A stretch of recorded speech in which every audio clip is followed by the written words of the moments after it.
I rise in opposition today to Senate Bill 1236.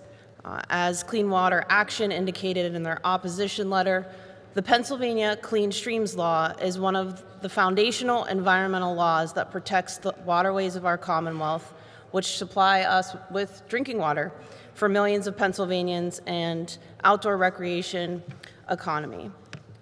NPDES permits are an important tool within the Clean Streams Law as they, among other things, aim to manage the impact of erosion and sedimentation on our waterways during construction.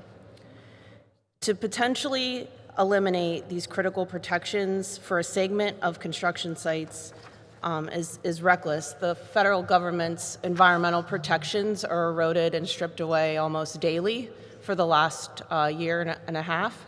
So to compare this legislation to the federal government really is, sad, because this was more stringent, and we do have a constitutional right to clean water in our Commonwealth's Constitution, and it's incredibly disappointing to give a pass to these projects that are 1 to 5 acres.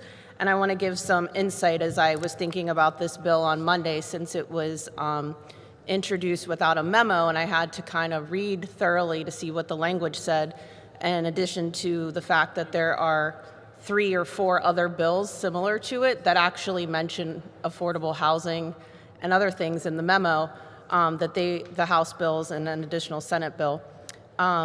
But I was sitting at an intersection and I looked at a Wawa that was being newly constructed in my Senate district, and it would certainly apply to this new waiver program, as it's smaller than 5 acres and in areas that have a lot of overdevelopment. Stormwater runoff is a huge problem.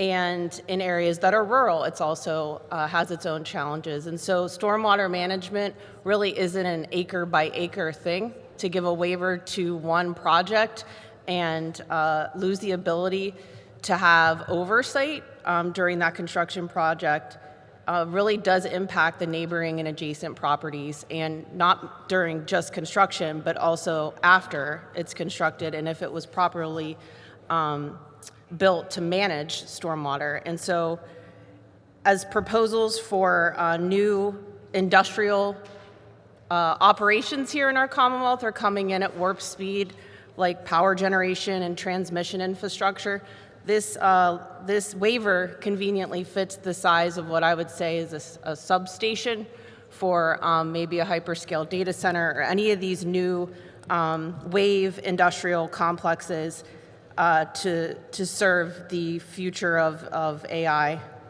generative AI.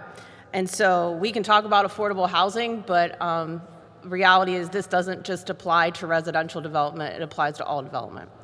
And I think at this time, when the federal government is slashing complete environmental protections, Pennsylvania should be leading the way in ensuring protections and actually enhancing them, and having a conversation about truly responsible development and ensuring that the waterways of the Commonwealth are protected and that adjacent property owners aren't impacted from faulty stormwater management.